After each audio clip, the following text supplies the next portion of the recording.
Truck Stop Murder and True Crime Podcast. I am a Gary Howard. Hopefully everybody's doing well.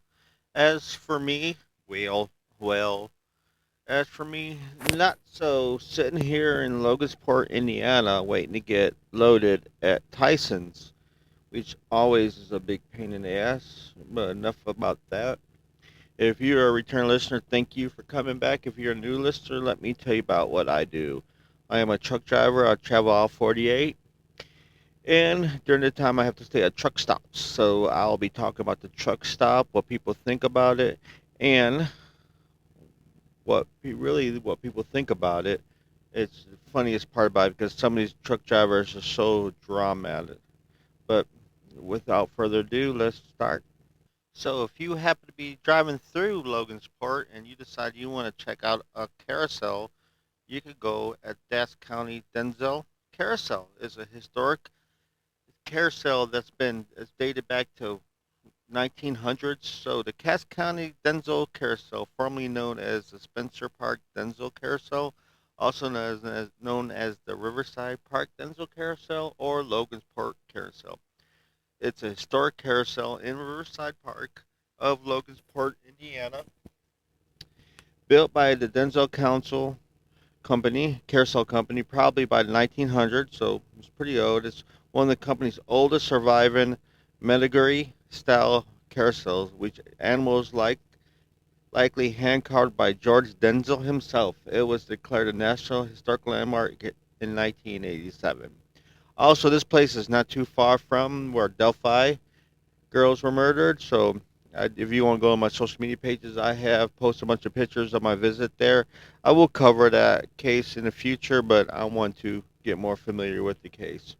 So, if you're here visiting the carousel and you need to stop it or get some fuel or you're hungry, whatever the circumstance may be, you could come here in McCure Fuel Stop, where I'm currently at right now, waiting for my Tyson load. Like I said, it has a 4.8 rating, star rating with 11 reviews.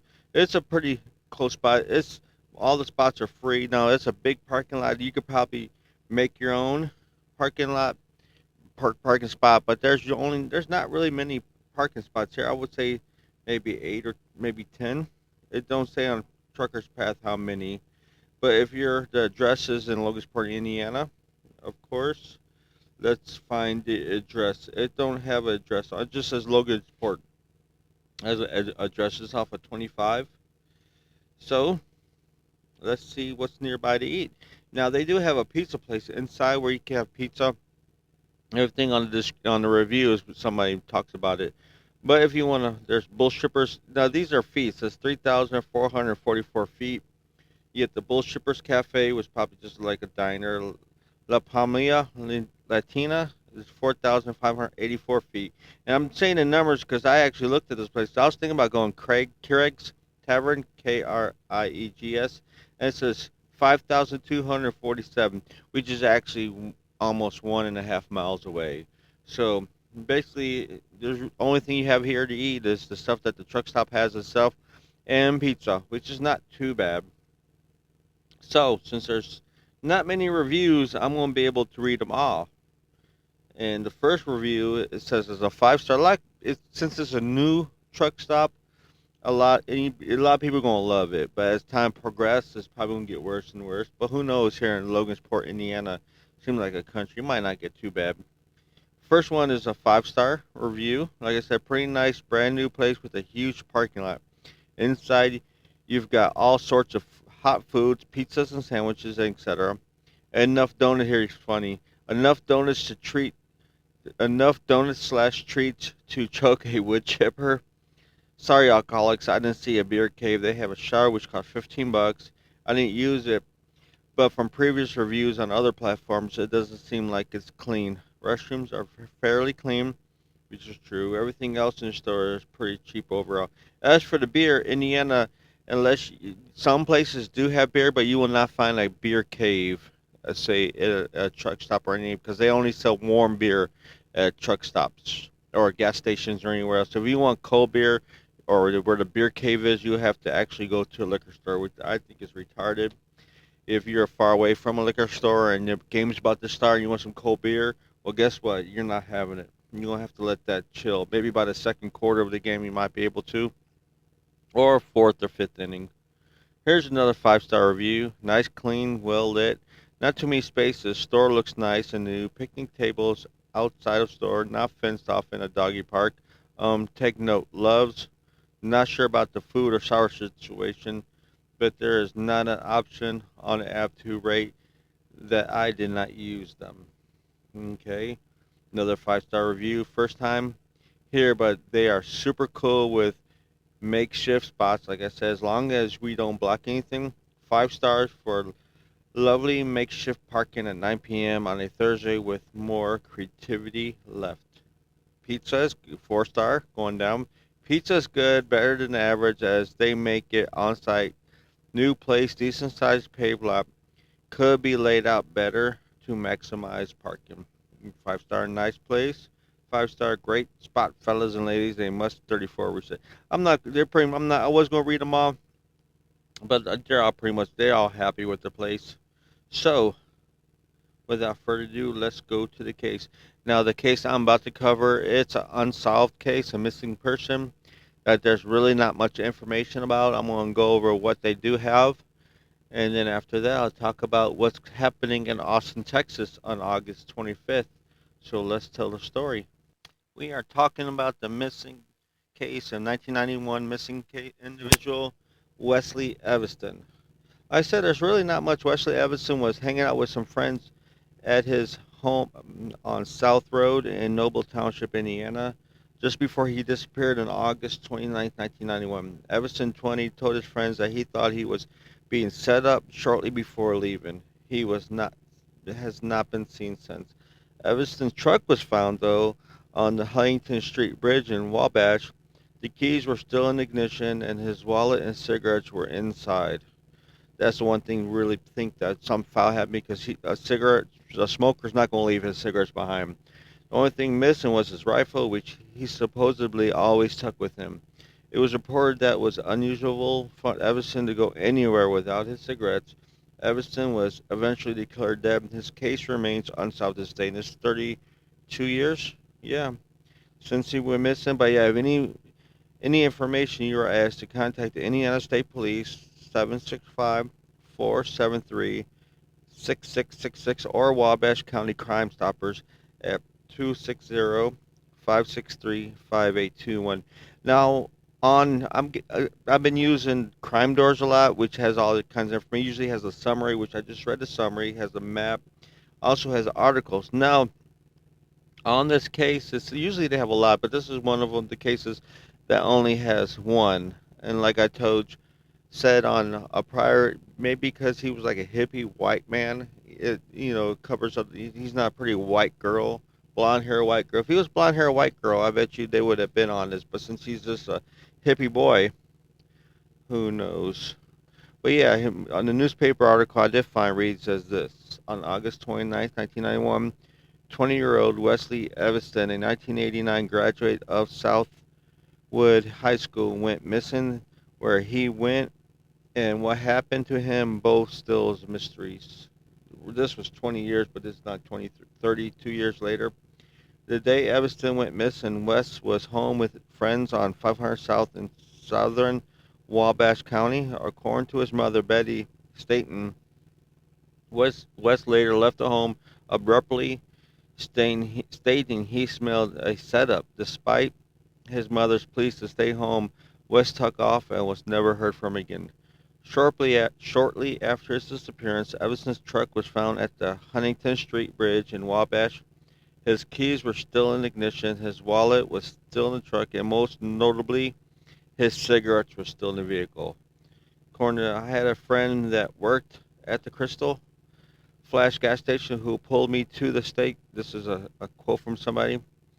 I'm sorry before I said that. So, Betty, this is mom. I had a friend that worked at the Crystal Flash gas station who pulled me to the side and said, Betty, something happened to Wes. Staten said, I asked her how she knew that, and she said, no smoker leaves behind their cigarettes like that. The only thing missing from the truck was Eviston's rifle he always carried with him. To this day, the rifle remains missing as well. Stain will always say Wes was a good kid. He wasn't perfect by any means, but he really was a good kid. I had warned him to stay away from some of the people he had been around, but he always told me that he would be okay. He wouldn't let anything happen, so you get an idea how what type of person. Staten said that over 20 years, 30 years now, several tips and leads have been trickled in, but no avail. One, this is all from, a lot of this is, when I start speaking, it's probably from his mom. One time a person called and said they knew where he could find the rifle and Wes's bloody clothes. She explained the sheriff's department went off, took him out, but he couldn't find anything. It was just a person trying to cut some jail time off his term. Although Evanston's disappearance remains a mystery, Stain has her ideas to what may have happened.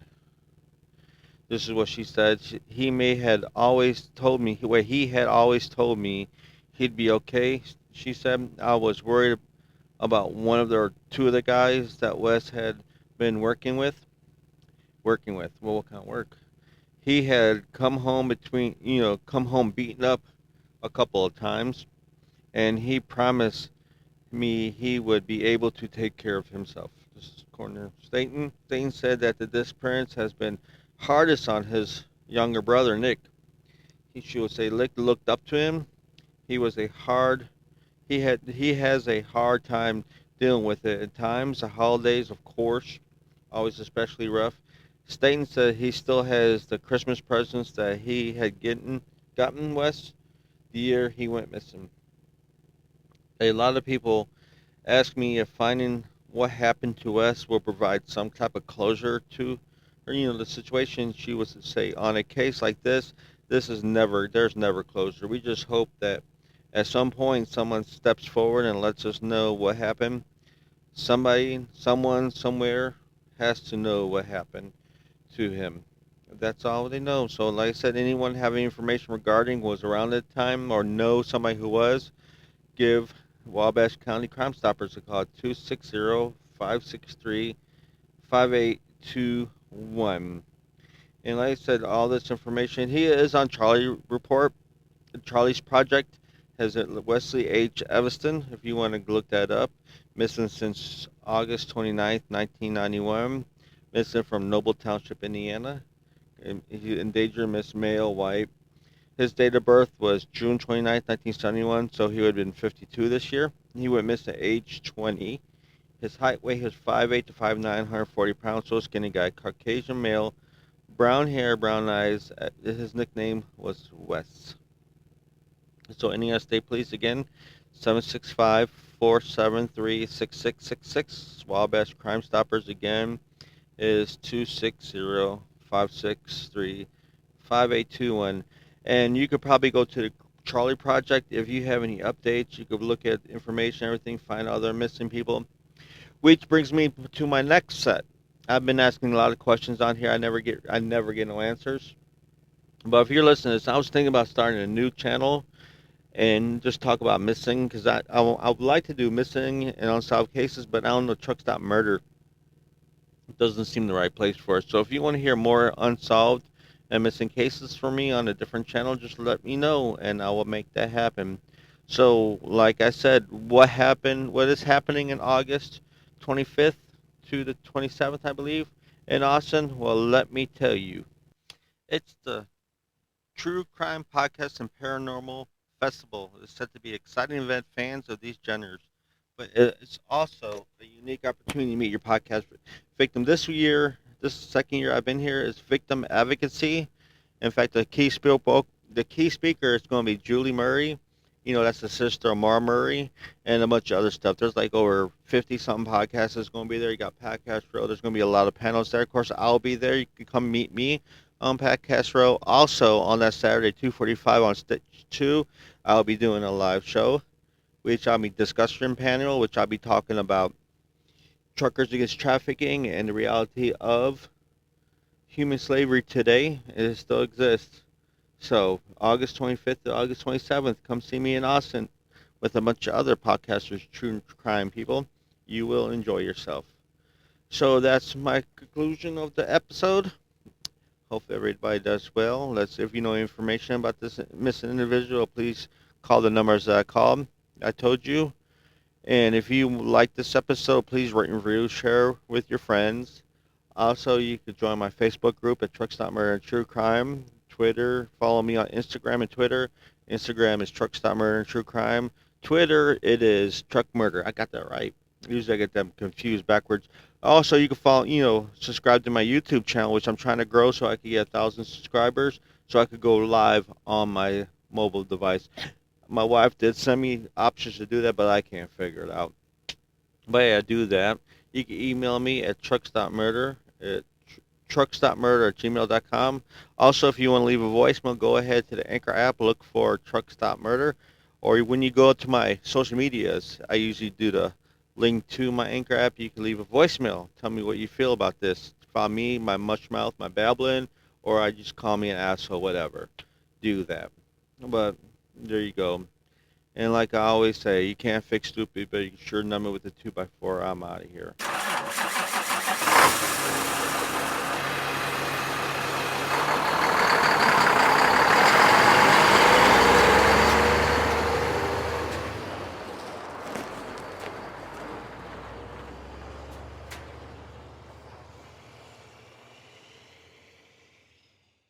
Huh?